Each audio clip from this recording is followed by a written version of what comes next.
What is going on, guys? It's Toby here, and today we're finally picking up Sally with her brand new Mach 1 bumper. But before all that happens, I have to go deliver the original hardware for mounting up the bumper to the body shop. So I guess we're gonna be getting a sneak peek as to what it looks like. It's all painted, it is getting mounted right now, and they're wiring up those GTE lights at the body shop. But here are all the screws and hardware and stuff like that. So let's go deliver that to Vinny. So finally got an update for Sully for the Whipple superchargers. So the Gen 5 is coming. I think they're shipping it off on February 3rd. So this car is gonna be nuts with the boost cam and everything, but I haven't shown that on video yet. I will show it very soon. I am still working on the wing, which is probably gonna be done by the time you guys see this video. We also have new headlights for Sally that we have to install, so I have a bunch of parts. But the boost cam came with a bunch of supporting mods. I also have drop-in rods and pistons on the way, so Sully's gonna be fast, boys. We're going for like a 9.9 at 700 wheel horsepower. But listen to this cold start real quick. Ready? Oh yeah. There it goes. It quiets down and then it chops a little bit on the stock cam. And oh, just wait with this boost cam. We got 118 degrees of overlap, or I meant lobe separation angle. I don't know why I said that, not overlap. 118 degrees of lobe separation angle. So basically there's not going to be a ton of overlap, but it still is going to chop, and it's going to be a very fast-paced chop, apparently, from what I've been told by the manufacturer of the cam.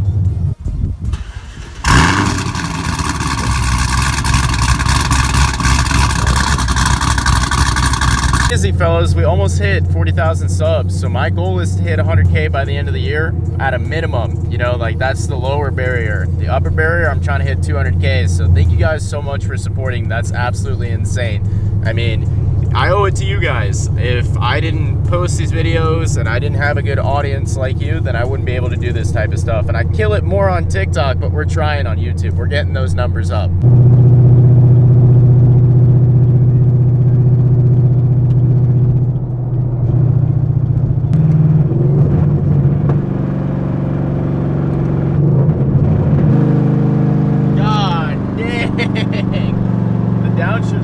Nuts. Officially 30 seconds out from seeing the car. I'm super excited. I mean, it's not done right now, but the bumper will be done. It's painted, and maybe it will be done by now. I don't know, because he said he's figuring it out like 2 hours ago when he called me, and then I said I'll head over there as soon as possible with the hardware.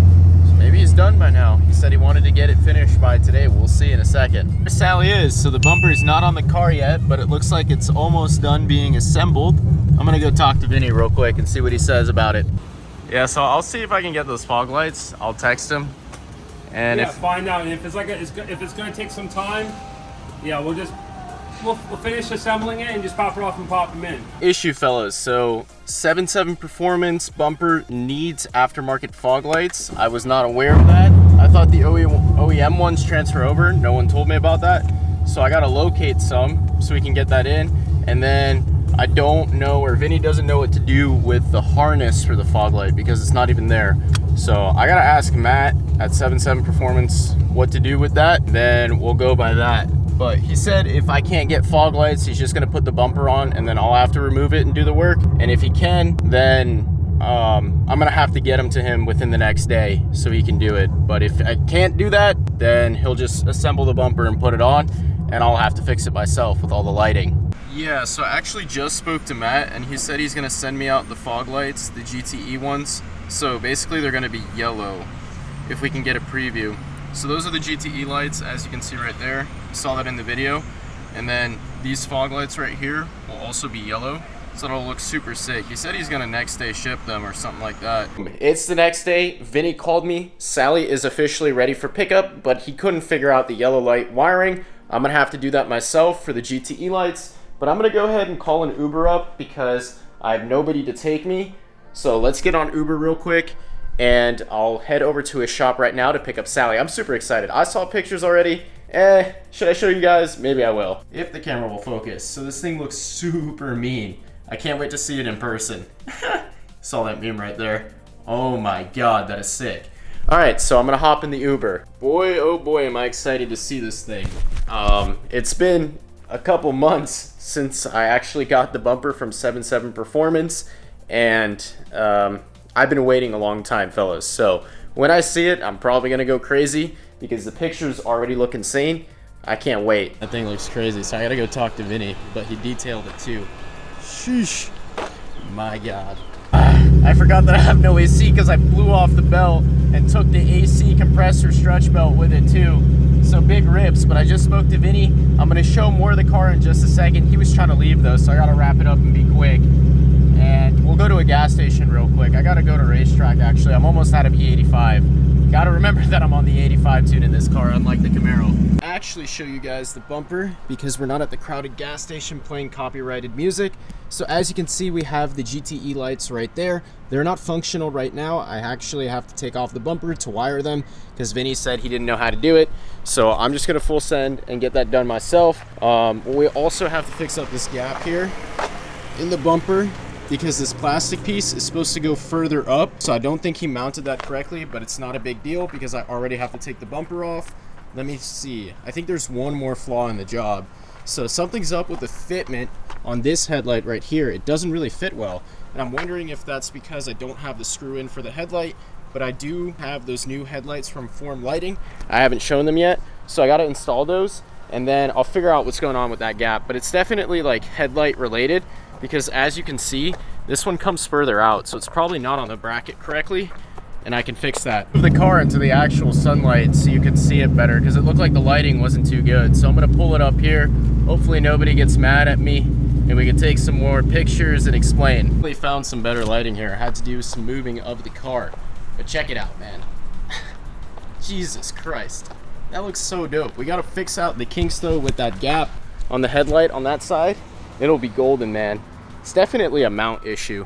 Like it's not screwed in or something like that. The hardware probably dropped out. And look at this, man. Jesus. This bumper looks nasty. I'm actually kind of concerned that with this vent right here, it'll rip out my fender liner anyways, so I might just keep it deleted. You don't really need it. Just helps with sound deadening and that type of stuff. Next thing that I got to do to this car though is get a built short block in it because I feel like it's going to blow any day now. I already had that scare with the belt blowing off and then the knock noise caused by the exhaust leak.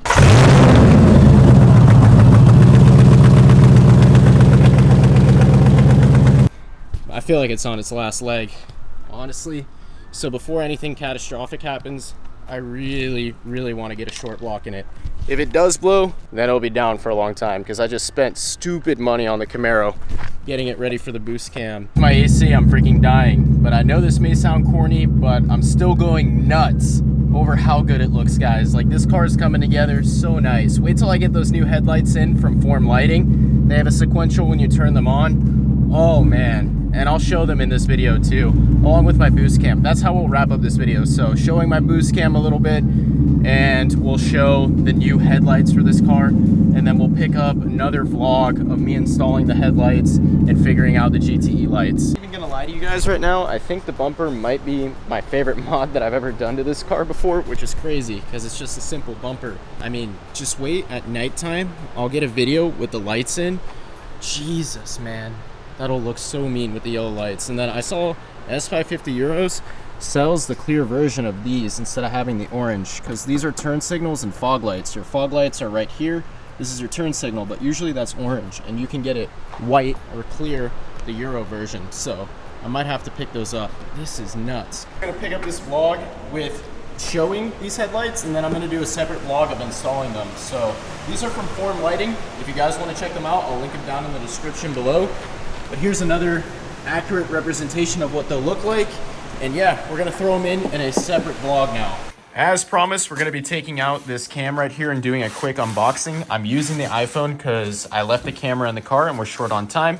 But here's my cam. Earlier, Devin was like, ew, why is it so saturated? Yeah. That's the oil on the cam and like the lube. But anyways, this cam is spec'd out with a very wide lobe separation angle. And I'll insert the cam spec sheet on the left-hand corner of the screen, which basically means that it's not gonna have much valve overlap and the chop will be faster paced. If you guys wanna learn exactly what cam specs mean, I'll insert one of my short videos right now. So today we're gonna be explaining 3 camshaft specs, and quite simply put, you have lobe separation angle, duration, and lift. Lobe separation also is recognized as LSA. Now duration, and I'll put a graphic on the screen that explains it a little bit better, is the measurable distance between one side of the cam lobe to the other. So it'd be from here to here. Now duration determines how long your intake and exhaust valves stay open for. Now lift is actually the height of the cam lobe. Once again, I'll put a graphic on the screen to better explain it. Lift simply determines how far your intake and exhaust valves travel down into the combustion chamber. So if your intake valve is traveling a further distance down into the combustion chamber, you're drawing in more air as opposed to a stock setup. Now LSA is the measurement of the angle between the center lines of the intake and exhaust lobes at maximum lift. A more narrow LSA results in more valve overlap, which causes that chop at idle. So now that I explained it, yeah, this thing has very narrow LSA. I mean, very wide LSA. I don't know why I said that. More narrow LSA equals more chop and that really muddy idle sound that's like boom, boom, boom. But anyways, on that note, we're gonna go ahead and close out this video. If you guys enjoyed it, make sure you comment, like, and subscribe. And I'll see you in the next one. The next one.